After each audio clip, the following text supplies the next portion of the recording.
Hello guys, I hope आप सभी अच्छे होंगे। तो आज हम करने वाले हैं BPSC 134 block 3 unit 8, that is origins and phases of cold war. मुझे पता है सबके मन में सबसे पहले डाउट हो रहा होगा कि टेक्स्ट क्यों दिख रहा है, नोट्स क्यों नहीं दिख रहे। तो I am really sorry for this, but क्योंकि आपकी सबकी डिमांड आ रही थी कि मुझे कंप्लीट करनी है एनी हाउ, तो फिर मेरा फोकस कंप्लीट के ऊपर है। अगर मैं नोट्स बनाऊंगी तो डेफिनेटली मैं कंप्लीट नहीं कर पाती। तो ब्लॉक 2 तक जो ज़्यादा टफ लग रहे थे आप लोगों को, तो वो चीज़ें तो मैंने कंप्लीट कर दिया नोट से। ये चीज़ें आप इस बार मैनेज कर लो, मैं ऐसे ही कर पाऊँगी। Sorry for this, extremely sorry, सच में सॉरी। ठीक है, तो हम आ जाते हैं इसके एक्सप्लेनेशंस के ऊपर। मैं इससे ही समझा देती हूँ आपको, जिससे आपको आइडिया लग जाए। ठीक है, तो बेसिकली ये कोल्ड वॉर के बारे में, या जो भी फेजेस हैं हमारे कोल्ड वॉर के बारे में, उसके बारे में बताया है। जो भी सुपर पावर्स वगैरह है, या जो भी पीरियड है, उसके बारे में आप पढ़ोगे। तो हम इसके बारे में इसका स्किप कर देते हैं, इंट्रोडक्शन कुछ भी नहीं है स्पेशल। ठीक है, तो हम आ जाते हैं मीनिंग ऑफ कोल्ड वॉर के ऊपर। ठीक है, अब इसमें नॉर्मली ये बताएंगे कि कोल्ड वॉर क्यों, लाइक वॉर वगैरह में नॉर्मली हॉट वॉर ऐसे मानते हैं, राइट। तो बेसिकली कोल्ड वॉर इसलिए क्योंकि ये एक आइडियोलॉजिकल वॉर था। हाँ ठीक है, ऐसा नहीं है कि बिल्कुल भी यहाँ पे हमने राइवल्स वगैरह नहीं की है या एक दूसरे पे अटैक नहीं किया, थोड़ी बहुत चीज़ें होती रही, बट नॉट जैसे कि वर्ल्ड वॉर के टाइम पे होता था, उतना नहीं था। ठीक है, चीज़ें बहुत ज़्यादा मतलब आइडियोलॉजिकली लड़ रहे थे, या फिर आप बोल सकते हो 2 ब्लॉक में बट गई थी पूरी वर्ल्ड, जो कि हमारा यूएसएसआर है जो सोवियत यूनियन का है, और दूसरा यूएसए। ठीक है, तो इनके बीच में जो भी कैपिटलिज्म को लेके और सोशलिज्म को लेके चल रहा था, जो इनकी पावरफुल, एक दूसरे को ये पावरफुल समझ रहे थे, या उसका चल रहा था कि किस तरीके से ये डोमिनेट कर सकते ओवरऑल। इसका ओवरऑल ये जो वॉर है, या ये जो पीरियड है जो लगभग 3 डिकेड तक चली है, वो है कोल्ड वॉर। ठीक है, बहुत सारे लोगों ने अलग अलग तरीके से भी सफ़र किया इसमें, ऐसा नहीं है कि बिल्कुल ही लोगों ने सफ़र नहीं किया। बहुत सारे लोगों को डेट भी मिली, बहुत सारे लोग डिसअपियर हो गए, ऐसा आप बोल सकते हो। इकोनॉमिक डेवलपमेंट डिसरप्ट हो गई थी, कहीं ना कहीं बहुत ज़्यादा ख़राब हो गई थी हमारी इकोनॉमिक एक्टिविटी, जो भी सारी इकोनॉमिक डेवलपमेंट है। ठीक है, बहुत सारे लोग हैं जिनको कम्युनिस्ट या जो भी एंटी कम्युनिस्ट रिबेलियन थे उन्होंने मार दी, मतलब कम्युनिस्ट ने उनके एंटी वालों को मार दी, एंटी कम्युनिस्ट ने उनको मार दी, वैसे वाली सिचुएशंस पे चल रही थी। लेकिन कोल्ड वॉर हम फिर भी इसलिए बोलते हैं क्योंकि ओवरऑल जो वॉर थी वो आइडियोलॉजी को लेके थी, ना कि टेरिटरी को लेके थी। तो आइडियोलॉजिकल वॉर थी। ठीक है, देन ओवरऑल इसमें क्योंकि मैं अगर एक्सप्लेन करूँगी तो बहुत टाइम भी जाएगा, एक एक पॉइंट नहीं एक्सप्लेन करते, जैसे मैं नोट्स में लिखती हूँ ना, बस तरीके से बता देती हूँ जिससे आपको आइडिया लग जाए। तो ये ओवरऑल जो चला है ये 45 ईयर्स तक, 45 ईयर का कोल्ड वॉर था। ठीक है, जब सोवियत ने, मतलब जो सोवियत यूनियन है वो रिप्रेजेंट करती थी सोशलिज्म को, टू अंडरस्टैंड, और जो यूएसए है वो रिप्रेजेंट करती थी कैपिटलिज्म को। ठीक है, तो ये 2 ब्लॉक्स थी हमारी मेन कोल्ड वॉर के टाइम में जो फीचर्स थी। अब ऐसा नहीं है कि सिर्फ यही 2 ब्लॉक के बीच में थी, बहुत सारी कंट्रीज जो ज्वाइन करने लगी थी, लाइक कुछ सोशलिज्म की तरफ जाने लगी थी, कुछ कैपिटलिज्म की तरफ जाने लगी थी। तो कहीं ना कहीं पूरा वर्ल्ड डिवाइड हो रहा था। ठीक है, एक दूसरे से वो मिल रहे थे। अब अगर हम उसके ओरिजिन्स की बात करते हैं कि कैसे ओरिजिन हुई कोल्ड वॉर की, ठीक है, तो जो मेन एक्सप्लेनेशन दिया जाता है, सबसे पहला है जियोपॉलिटिकल और दूसरा आइडियोलॉजिकल। अगर हम जियोपॉलिटिकल एक्सप्लेनेशंस की बात करते हैं, तो जो भी कुछ हिस्टोरियंस है जो ट्रेस करते हैं ओरिजिन कोल्ड वॉर के, उनका ये मानना है कि जो भी सोवियत सोशलिस्ट रेवोल्यूशन है 1917 में जो हुआ था, ठीक है, और जो भी यूरोपियन मिलिट्री इंटरवेंशन थी रशिया में 1918 में, उन सब का ये पहला फर्स्ट सोशलिस्ट स्टेट था वर्ल्ड में। ठीक है, अगर आप रशिया की या सोवियत यूनियन की बात करते हो तो। ठीक है, बहुत सारे स्कॉलर्स हैं जो इसे एक मिलिट्री पैक्ट की तरह देखते हैं, एक वायलेशन की तरह देखते हैं, कि जो भी बहुत सारी सेकेंड वर्ल्ड में जो भी वायलेशंस वगैरह हुए, बहुत सारी ग्रेट जो यूरोपियन पावर्स थी उनके डिफीट, ये सारी चीज़ों के वजह से भी रीज़न देखता है। और कोल्ड वॉर में ये भी मेनली मानना है कि वो 1945 में, एक तो 1945 में ये शुरू हुई थी, मानना नहीं, ये शुरू हुई थी ऐसा कहना है, वॉटेवर।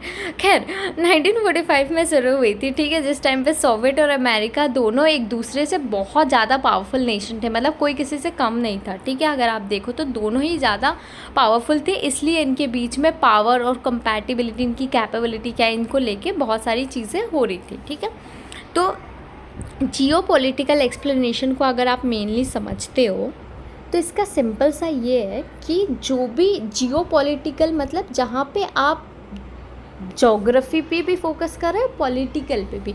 पॉलिटिकल में आपका मतलब, पहले जियो की बात करें तो ज्योग्राफी मतलब जो दो पावर्स है, ठीक है, उनकी एरिया वाइज, उनकी पावर वाइज, ठीक है। अगर आप पॉलिटिकल की बात करते हो तो वो उनकी आइडियोलॉजी आ जाएगी, मतलब दो सुपर पावर, ठीक है, जो दोनों ही एक दूसरे से पावरफुल है, मतलब दोनों ही इक्वली पावरफुल है, उनके बीच में आइडियोलॉजिकल वॉर हुई। तो ये है हमारा जियोपॉलिटिकल एक्सप्लेनेशन कि बहुत बड़ा एक वॉर या फिर कोल्ड वॉर हुई दोनों के बीच में, ठीक है, जो एक दूसरे से बहुत पावरफुल थे कहीं ना कहीं एक लेवल पे। अगर आप आइडियोलॉजिकल एक्सप्लेनेशन की बात करते हो, ठीक है, तो हमारा जियोपॉलिटिकल एक्सप्लेनेशन तो बता देता है रीज़न, मतलब रीज़न क्या था उसमें। Reason normally lack of trust वगैरह थी जो यूनाइटेड स्टेट और सोवियत यूनियन के बीच में हुई थी। ट्रस्ट नहीं था एक दूसरे को, एक दूसरे की चीज़ों पे, इसलिए हुई थी, ठीक है। अब ये गैप को फिल करती है हमारी आइडियोलॉजिकल एक्सप्लेनेशन, ठीक है। ये हमारी जो भी प्रीवियसली बोल्शेविक रेवोल्यूशन जो हुई थी रशिया में 1970s में, उससे इंस्पायर होके, मतलब कम्युनिज्म से इंस्पायर होके उन्होंने ये सारी चीज़ें, जो कार्ल मार्क्स है, ठीक है, उन्होंने 19th सेंचुरी के ये फिलोसोफर है कार्ल मार्क्स, तो इन्होंने ये चीज़ें लाई है या फिर इन्होंने ये चीज़ें बताई है, ठीक है। अब इसमें जो चीज़ें बताई गई वो ये है कि जो भी रेवोल्यूशन जो थी ना, बोल्शेविक रेवोल्यूशन स्पेशली, तो वो जो भी वर्कर्स की रेवोल्यूशन जो सक्सेसफुल हुई थी, ये वर्कर्स की रेवोल्यूशन थी जो सक्सेसफुल हो गई थी रशिया में, ठीक है, under the leadership of Vladimir Lenin, ठीक है। तो क्योंकि ये चीज़ें सक्सेसफुल हो गई थी और इन्होंने जिस चीज़ का यूज़ किया था वो था सोशलिज़म आइडियोलॉजी का यूज़ किया था, सोशलिस्ट रेवोल्यूशन थी ये।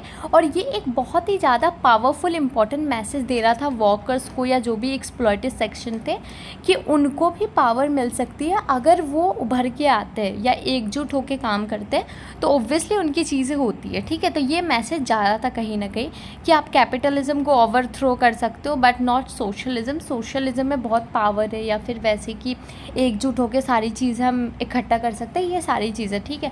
तो कहीं ना कहीं यहाँ पे यूएसए को प्रॉब्लम थी इस चीज़ से, बिकॉज ओब्वियसली वो कैपिटलिस्ट है, और अगर कैपिटलिस्ट को हम ब्लेम कर रहे हैं कि हाँ उनको तो उनकी इंपॉर्टेंस नहीं है, हमारी इंपॉर्टेंस है, तो उनके वो बीच में होगी। तो मेन कहीं ना कहीं ये चीज़ें आइडियोलॉजिकली वो आ रही थी क्योंकि सोशलिस्ट बहुत अच्छा परफॉर्म कर रही थी उस टाइम पे। काफ़ी सारी कंट्रीज इवन इंक्लूडिंग इंडिया की अगर आप बात करो तो उस टाइम पे वो कहीं ना कहीं अट्रैक्ट हो रही थी इसके थ्रू, मतलब सोशलिज्म की तरफ काफ़ी ज़्यादा अट्रैक्ट हो रही थी वो सब सारे लोग, मतलब मोस्ट ऑफ द लोग इसके बारे में बात कर रहे थे कि हाँ ये इफेक्टिव है, ये बहुत अच्छा परफॉर्म कर रही है, एंड ये सारी चीज़ें, ठीक है। तो इसके वजह से हुई थी। तो ये था आइडियोलॉजिकल वॉर, ठीक है, मतलब आइडियोलॉजिकल पर्सपेक्टिव, ठीक है। हम आ जाते हैं नेक्स्ट पॉइंट पे, that is phases of cold war. अब कोल्ड वॉर के अलग अलग फेजेस है, उसके बारे में पढ़ते हैं। आप नीटली अगर समझना चाहो तो कोल्ड वॉर के जो फेजेस है ना, उसमें कभी राइज होता था, कभी फॉल होता था। जो भी कन्फ्लिक्ट है ऐसा नहीं होता था कि हमेशा बैलेंस है, ठीक है। तो जो भी कन्फ्लिक्ट का फेज़ है, कभी राइज होगा कभी कम होगा, ये सारी चीज़ें चलती थी रहती थी। लेकिन एक जो पीरियड था ना टेंशन्स का, वो हमेशा जनरली वो चलती ही आ रही थी उतने टाइम तक पूरा, ठीक है, जब तक वो ख़त्म नहीं हो गया। तो सबसे पहले हम देखते हैं बिगिनिंग एंड राइजिंग हॉस्टिलिटीज़, ठीक है, इसके बारे में स्टडी करते हैं। अब हुआ ये था कि एक कॉन्फ्रेंस हेल्ड हुई थी, ठीक है, 1945 में।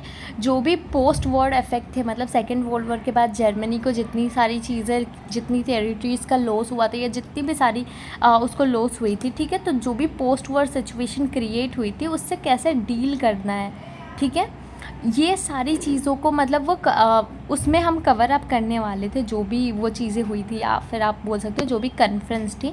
लेकिन वो कवर अप नहीं हो पाई, कुछ चीज़ें निकल नहीं पाया, ठीक है।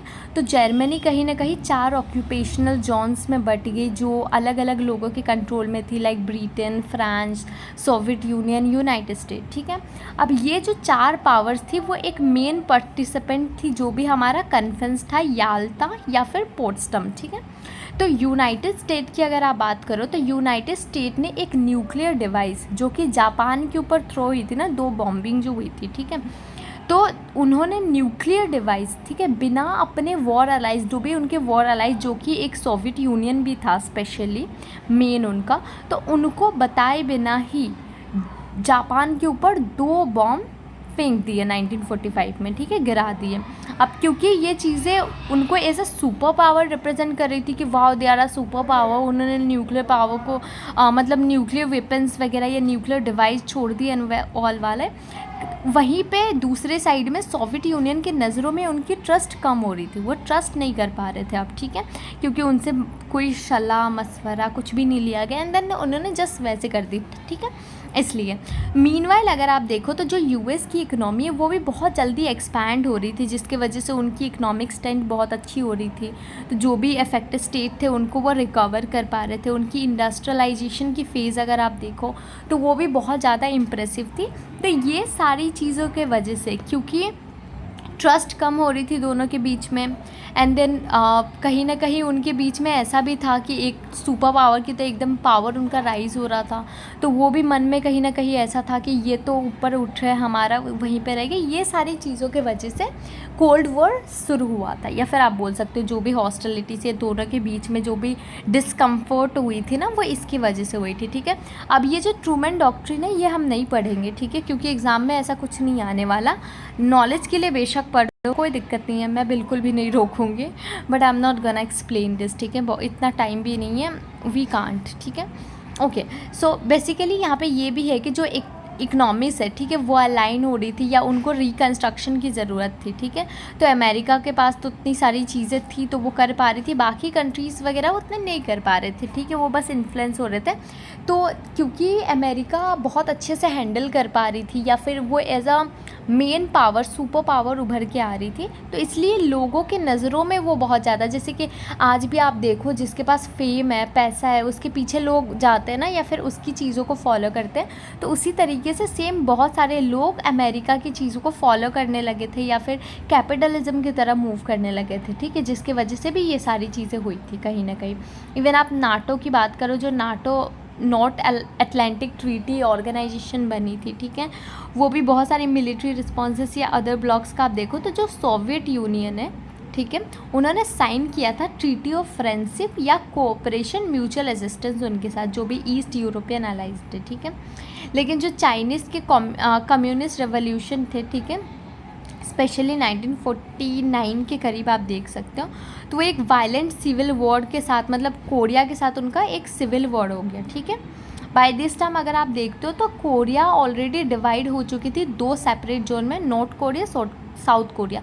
आप अभी भी देखते हो, राइट, क्योंकि जापानी सोल्जर ने सरेंडर कर दिया था अपने आप को सोवियट्स के सामने, ठीक है, कि हम सरेंडर करते हैं अपने आप को, ये सारी चीज़ें। और अमेरिकन्स को साउथ ने सरेंडर कर दिया था। अब बेसिकली जो कोरिया जो दो भागों में बटी है, नॉर्थ एंड साउथ में, तो नॉर्थ वालों ने सोवियत के सामने सरेंडर कर दिया और साउथ वालों ने अमेरिका के सामने सरेंडर कर दिया।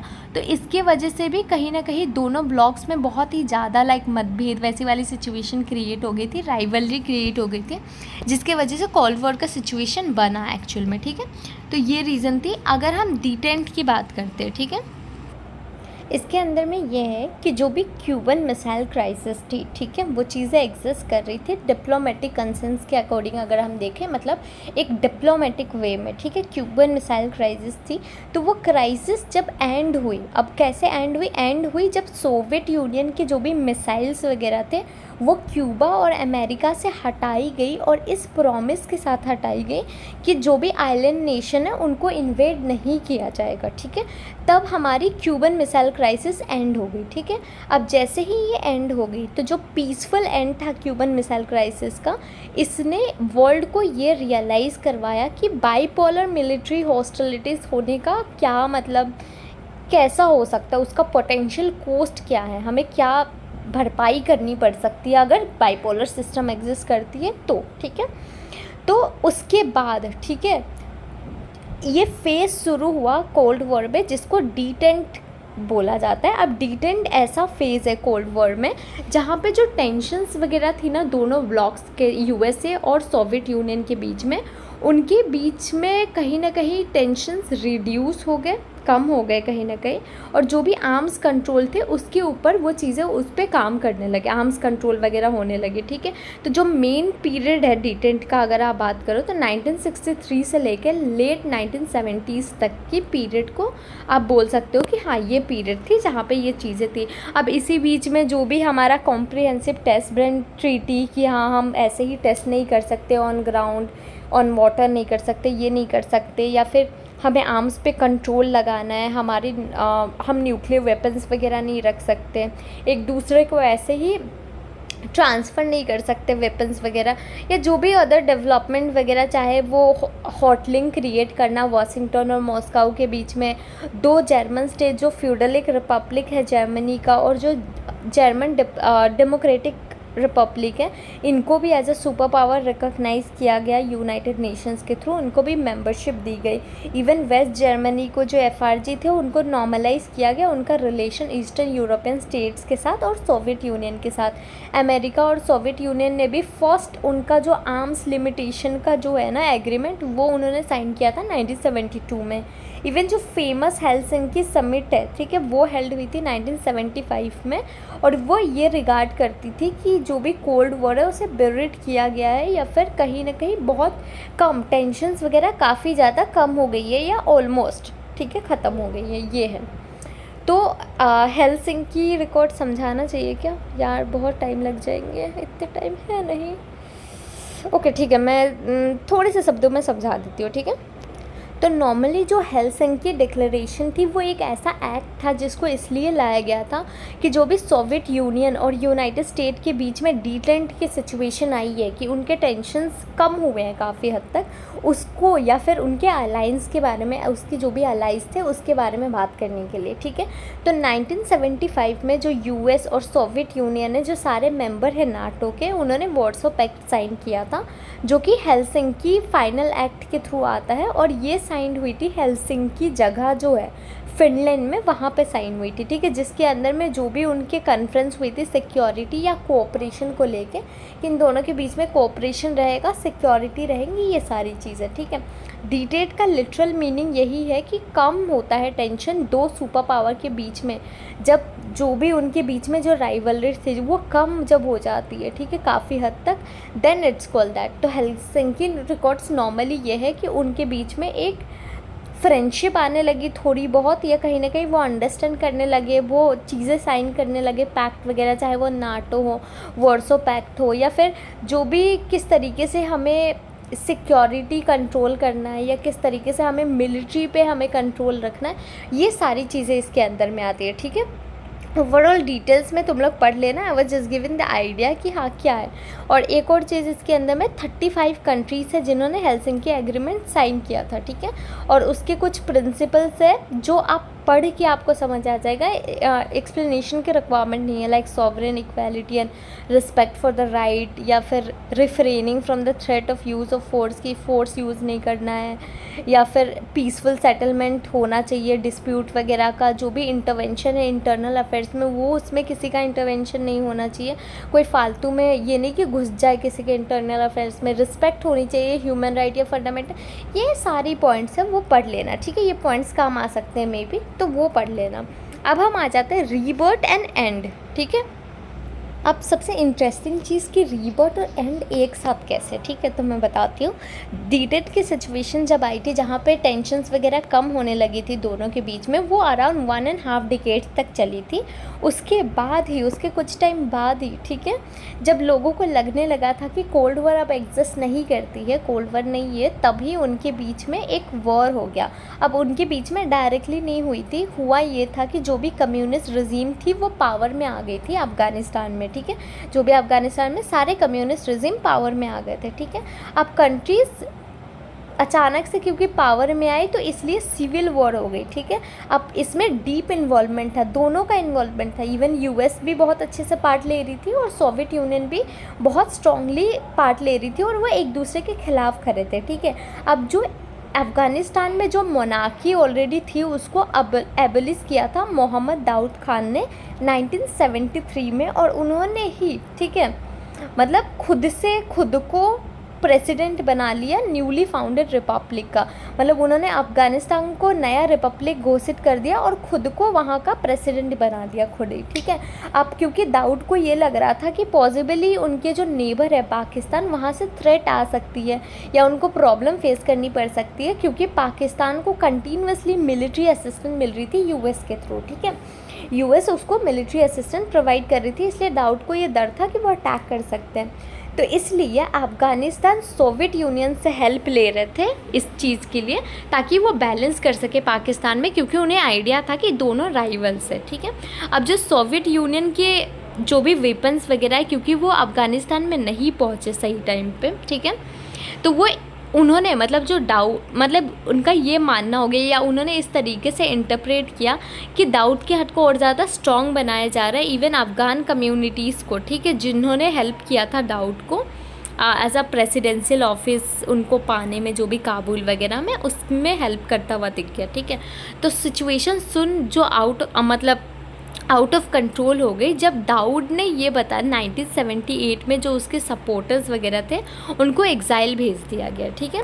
तो ओवरऑल आप ये बोल सकते हो कि जो भी अफ़गानिस्तान में सिचुएशंस थी या फिर उनको जो डर था उसकी वजह से जो बाकी ब्लॉक्स दोनों एक दूसरे को सपोर्ट करके वो कर रहे थे कि सोवियत यूनियन एक पार्टी को सपोर्ट कर रही है तो यूनाइटेड स्टेट एक पार्टी को सपोर्ट कर रही है, ताकि उन दोनों में क्लैश हो जाए। तो कहीं ना कहीं ये सिचुएशन हो गई थी और जो इकोनॉमिक कंडीशंस थी अफ़गानिस्तान की वो कहीं ना कहीं और ज़्यादा ख़राब हो रही थी, ठीक है।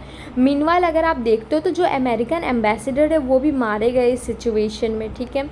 लाइक हफीजुल्ला अमीन की भी अगर आप बात करो जो अफ़गानिस्तान के प्रेसिडेंट थे, ठीक है, जो कम्युनिस्ट पार्टी के थे, वो उनको भी सोवियत वाले लोगों को वो पसंद नहीं थे। मतलब नॉर्मली रशिया जो कंट्री है उनको पसंद नहीं करते थे, ठीक है। तो ये सारी चीज़ें आप बोल सकते हो नॉर्मली इनके बीच में जो भी प्रॉब्लम चल रही थी, जो अपोज चल रहे थे अफ़गानिस्तान और पाकिस्तान के बीच में, कि उन्होंने कैसे रिपब्लिक घोषित कर दिया मोनार्की हटा के। तो ये सारी प्रॉब्लम्स के बीच में यूनाइटेड स्टेट और सोवियत स्टेट ने अपना फ़ायदा देखा या कहीं ना कहीं अपनी चीज़ों को वो प्रमोट करने लगे, ठीक है। और एक कम्युनिस्ट आइडियोलॉजी को लेके प्रमोशन चल रही थी, तो obviously Soviet union communist party से बिलोंग करते हैं, नॉर्मली उनका जो है वो कम्युनिस्ट आइडियोलॉजी है थोड़ी बहुत, ठीक है। तो वो कम्युनिस्ट चीज़ों को वो फॉलो कर रहे थे, ठीक है। तो जो यूनाइटेड स्टेट है उन्होंने भी एज अ डेवलपमेंट की तरह मतलब रिस्पॉन्ड नहीं किया, उन्होंने भी बहुत सारे आप बोल सकते वॉर वगैरह, जो भी कम्युनिस्ट रिजीम थी वहाँ पे बहुत सारे वॉर लॉन्च कर दिए, जिसकी वजह से दोनों के बीच में टेंशन्स वापस से हो गए और बहुत सारी मिलिट्री लॉसेस भी हुई, बहुत सारे लोग भी मारे गए, बहुत सारी प्रेशर्स वगैरह आने लगे सबके तरफ से। एंड इवन अफ़गानिस्तान ने अपने ट्रुप्स को फिर से विड्रॉ भी कर लिया है, अगर आप मिड 1988 के देखते हो, और फाइनली उसने कंट्री छोड़ दिया और बिना जीते ही, ठीक है, जो भी फ्रेमवर्क था, ठीक है, जो दोनों साइन हुई थी यूएस और यूएसएसआर और गवर्नमेंट जो थी अफ़गानिस्तान और पाकिस्तान के बीच में, उसको लेके बिना जीते वो छोड़ के चले गए कि भैया हमारा हो गया, हम नहीं कर सकते और हमें हटाओ यहाँ से। ये सारी चीज़ें थी, ठीक है। तो ये इसमें थी। Then end of cold war की अगर आप बात करते हो, अब जैसे ही माइकल गोर्बाचेव पावर में आ गए ना, तो उसके साथ ही जो दोनों के बीच का सोवियत यूनियन और यूएस के बीच का जो रिलेशन है वो इम्प्रूव होने लगी। उन्होंने मतलब जो गोर्बाचेव है उन्होंने जो 50% का कमी उसमें ये बोला कि जो भी हमारे आर्म्स एंड वेपन्स होती है, ठीक है, जो भी हमारे न्यूक्लियर वेपन्स होते हैं नॉर्मली, उसमें 50% रिडक्शन होनी चाहिए, कमी करनी चाहिए। हम एकदम से न्यूक्लियर वेपन्स किसी के ऊपर फेंक नहीं सकते। जो इमीडिएट न्यूक्लियर फोरम्स आई थी या फोर्सेस आई थी, ट्रीटी साइन हुई थी दोनों के बीच में न्यूक्लियर वेपन्स को लेके, क्योंकि अभी भी है कि न्यूक्लियर वेपन्स एकदम से ऐसे ही कोई कंट्री नहीं छोड़ सकती है किसी पे के ऊपर, ठीक है। तो ये सारी चीज़ें साइन हुई थी, जिसके वजह से दोनों के बीच की चीज़ें टेंशन्स कम होने लगी थी, दोनों के बीच के रिलेशंस सही होने लगे थे कहीं ना कहीं, और इसी के साथ हमारा कोल्ड वॉर एंड हो गया था कहीं ना कहीं, ठीक है। कंट्री आफ्टर कंट्री, सारे कम्युनिज्म या सोवियत यूनियन ने किसी चीज़ का उतना प्रॉपर रिस्पॉन्स नहीं दिया, किसी ने उतना ध्यान नहीं दिया। इवन जर्मन पीपल डिवाइड हो गए थे, मतलब कहीं ना कहीं हर कोई अलग अलग गुट में बट रहे थे, अपनी अपनी तरीके से वो कर रहे थे, लड़ नहीं रहा था कोई उतना कि हाँ मतलब फालतू में लड़ रहे। और उसी के साथ धीरे धीरे टेक्नोलॉजिकल एडवांसमेंट और अपनी इकोनॉमी को और ज़्यादा बूस्ट करते करते यूएस एक सोल सुपर पावर की तरह इमर्ज होने लगी थी जैसे ही कोल्ड वॉर एंड हुआ था तब। ठीक है, हाँ लाइक आप बोल सकते हो, क्योंकि वो free market capitalism, liberal democracy, ये सारे एक फाइनल फॉर्म्स देखे जाते हैं इकोनॉमिक या पॉलिटिकल सिस्टम में जो कि वो करते हैं। तो बाईपोलरिटी यहाँ पे एंड हुई थी जैसे ही यूएस इमर्ज हुई as a sole super power. तो जो बाईपोलरिटी था जहाँ पे दो ब्लॉक्स पावरफुल थे, वो चीज़ें कहीं ना कहीं ख़त्म होने लगी इंटरनेशनल रिलेशन में और सोल सुपर पावर का कंसेप्ट आ गया। ठीक है, आई नो ये चैप्टर थोड़ा सा क्लिक हो गया है, बट आई नो समझ भी आया होगा। अगर नहीं आया है बाई चांस कोई भी पार्ट में समझ, तो फिर कमेंट सेक्शन में पूछ लेना, I will try much more better. ठीक है, तब तक के लिए बाय बाय, टेक केयर।